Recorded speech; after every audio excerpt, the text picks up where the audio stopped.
नमस्कार दोस्तों।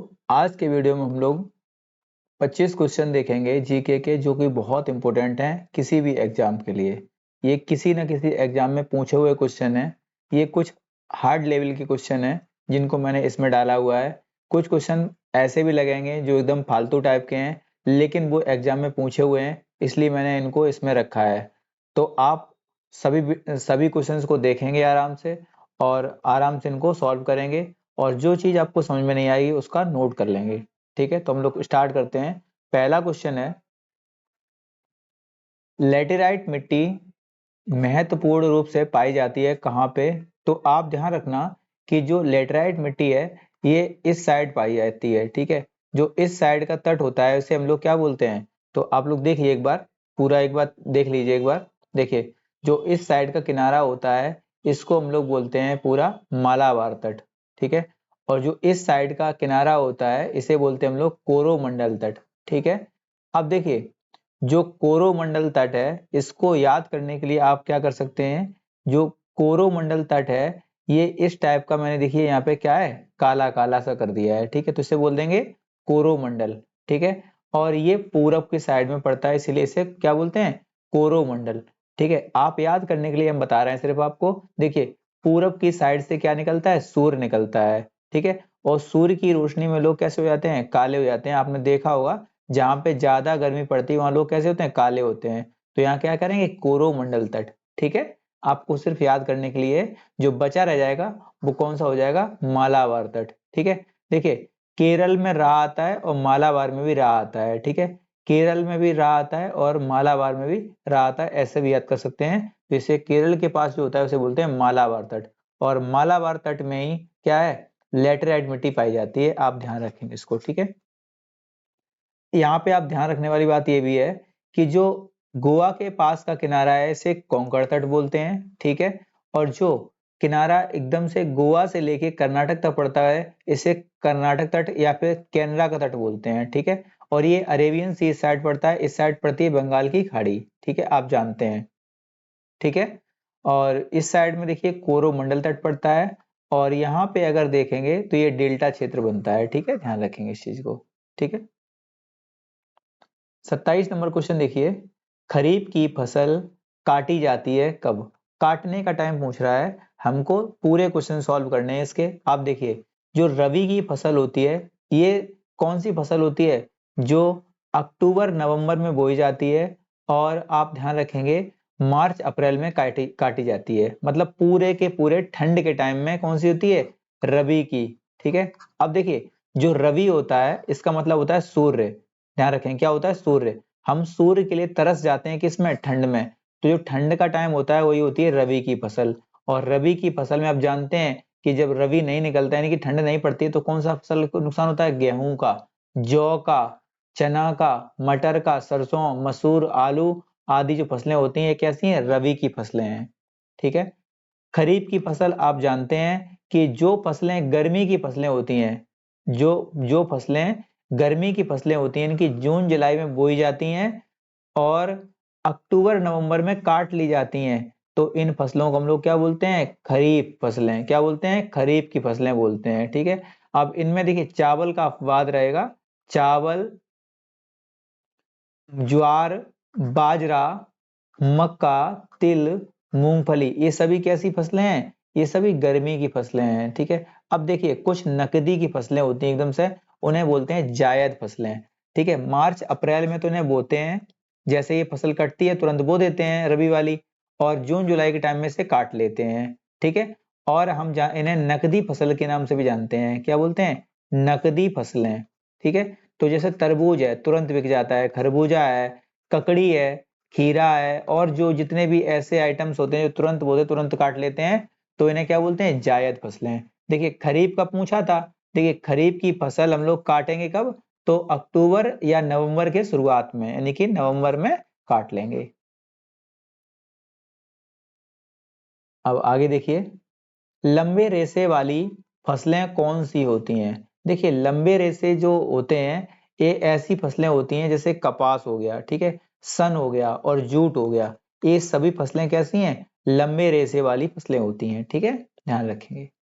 आगे देखिए, दालचीनी हम लोग जो मसाले में डालते हैं ना, जो उसमें उसे दालचीनी बोलते हैं, ठीक है। छाल जैसी रूप में आती है, आपने देखा होगा घर में जो कूटा जाता है उसको, या फिर आप अगर देखे होंगे जो खाना बनाते हो किसी को, तो उसमें जो है मसाला कूटा हुआ आता है, या फिर इसे बोलते हैं हम लोग जो पापड़ी के रूप में ये आती है, पपड़ी के रूप में, ठीक है, इसे दालचीनी बोलते हैं। क्या बोलते हैं? दालचीनी, ठीक है। दालचीनी पेड़ के किस भाग से एकत्र की जाती है? ये क्वेश्चन बहुत बार रिपीट हुआ है, आप ध्यान रखेंगे। ये क्या है? छाल से प्राप्त होती है। देखिए छाल, ये व्यक्ति छाल को निकाल रहा है, ठीक है, तो आप देख सकते हैं, ठीक है। दालचीनी किस पेड़ से प्राप्त होती है? पेड़ के किस भाग से प्राप्त होती है? तो छाल से प्राप्त की जाती है, ठीक है। आगे देखिए, टीक जो होता है इसे हम लोग सागौन बोलते हैं। सागौन बहुत ज्यादा मात्रा में कहाँ पाया जाता है? देखिए, ऐसा क्षेत्र जहां पे बारिश ज्यादा होती है, तो यानी कि कौन सा हो जाएगा? मध्य भारत, ठीक है, ध्यान रखेंगे।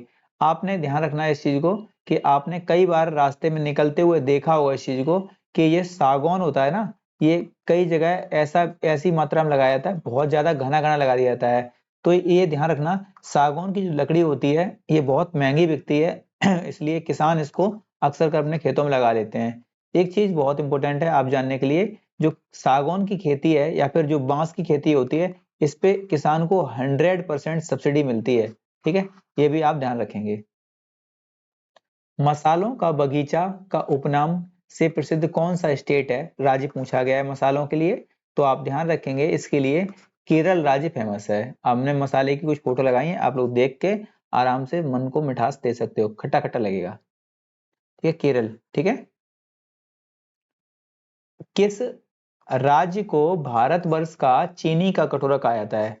तो देखिए, मतलब कि चीनी का कटोरा हम लोग किसे कहेंगे? तो जहां चीनी ज्यादा होगी, यानी कि उत्तर प्रदेश में, ठीक है। यहाँ पे गन्ना भी ज्यादा होता है और चीनी भी सर्वाधिक होती है, आप ध्यान रख सकते हैं, ठीक है।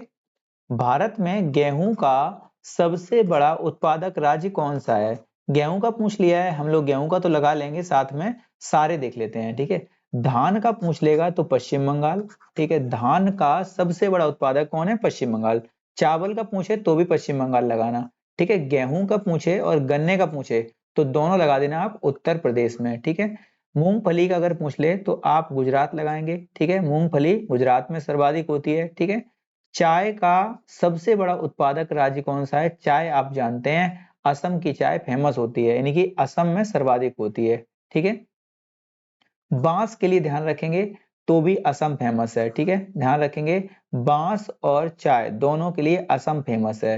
जूट का सबसे बड़ा उत्पादक राज्य कौन सा है? तो इसके लिए हो जाएगा पश्चिम बंगाल। तंबाकू का अगर पूछता है कोई, तो तंबाकू के लिए आंध्र प्रदेश, और तंबाकू का जो राजमुंदरी शहर है वहीं पे तंबाकू का मुख्यालय भी स्थित है, ठीक है। और टोबैको सिटी ऑफ इंडिया वो भी आंध्र प्रदेश की ही है, ठीक है। टोबैको सिटी ऑफ इंडिया किसे कहा जाता है? तो ये आंध्र प्रदेश का एक शहर है जिसे बोलते हैं गुंटूर, ठीक है, ध्यान रखेंगे। गुंटूर को क्या बोलते हैं? टोबैको सिटी ऑफ इंडिया बोलते हैं। केले का सर्वाधिक बड़ा उत्पादक राज्य कौन सा है? तमिलनाडु, ठीक है, ध्यान रखेंगे कि ये क्वेश्चन कई बार रिपीट हुआ है केले के लिए, ठीक है, ध्यान रखेंगे। केसर का एकमात्र राज्य जहाँ पे केसर सर्वाधिक मात्रा में पाया जाता है क्या है? 90% इंडिया का केसर यही होता है, जम्मू एंड कश्मीर में। प्याज के लिए आप ध्यान रखेंगे महाराष्ट्र, और इसके नागपुर में ही प्याज का मुख्यालय भी है। काली मिर्च के लिए फेमस है केरल, और केरल को ये मसालों का बगीचा बोलते हैं। कपास के लिए अगेन गुजरात जाएंगे, मूंगफली के लिए गुजरात जाएंगे और कपास के लिए गुजरात जाना पड़ेगा आपको। कॉफी के लिए आप कर्नाटका जाएंगे, ठीक है। और आप ध्यान रखेंगे ये सारे क्वेश्चन बहुत इंपॉर्टेंट हैं, कई बार रिपीट हुए हैं, ठीक है। इन एक लिस्ट है, एक बना लेना कहीं पे, ठीक है, बहुत इंपॉर्टेंट है ये। त्रिवेणी नहर, देखिए ये क्वेश्चन कुछ ज्यादा इंपॉर्टेंट नहीं है, गंडक इसका आंसर है, ठीक है। त्रिवेणी नहर किस नदी से पानी आता है? तो गंडक नहर से, ठीक है। भारत में किस राज्य को भारत का चावल का कटोरा पूछ लिया है? देखिए इसमें हमेशा डाउट रहेगा, ठीक है। अगर देखिए धान की डलिया या धान का कटोरा पूछेगा तो आप ध्यान रखेंगे उसकी लगाएंगे छत्तीसगढ़, ठीक है, छत्तीसगढ़।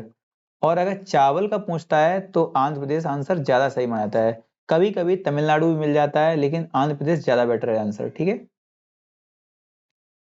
गन्ने का अधिकतम उत्पादन करने वाला राज्य कौन सा है? मैंने अभी दिखाया था आपको, यूपी। ठीक है, कौन सा था? यूपी। चीनी के लिए भी यूपी था और गन्ने के लिए भी यूपी था। ठीक है।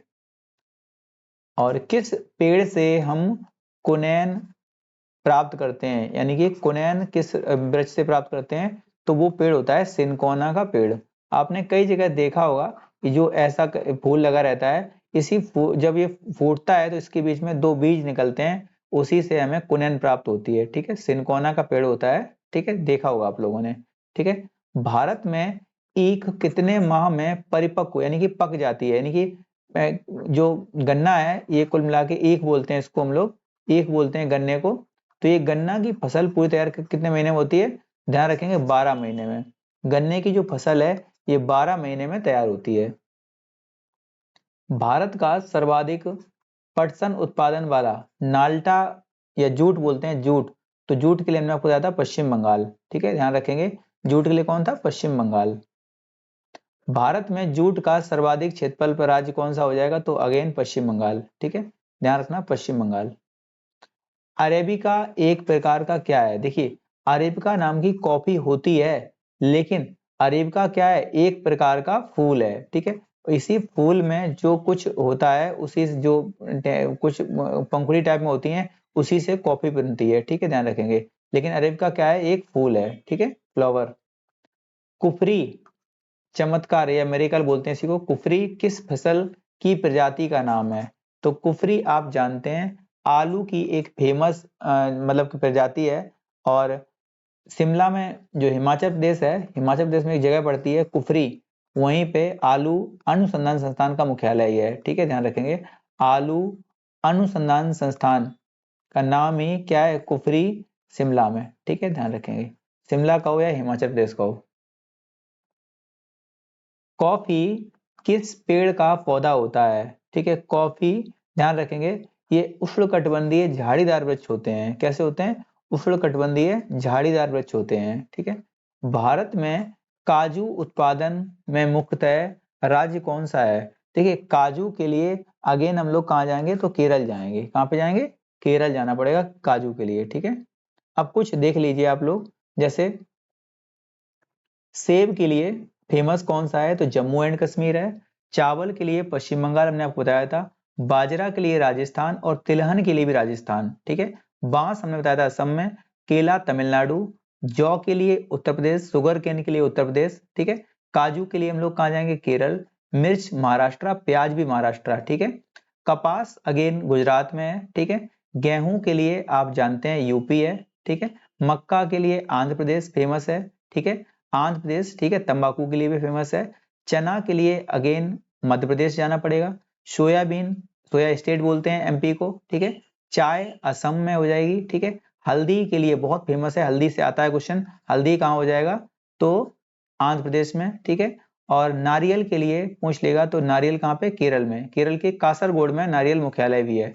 ठीक है। अखरोट बहुत ज्यादा उत्पादन होता है कहाँ पे? गुजरात में। मूंगफली का उत्पादन भी गुजरात में। जूट के लिए पश्चिम बंगाल।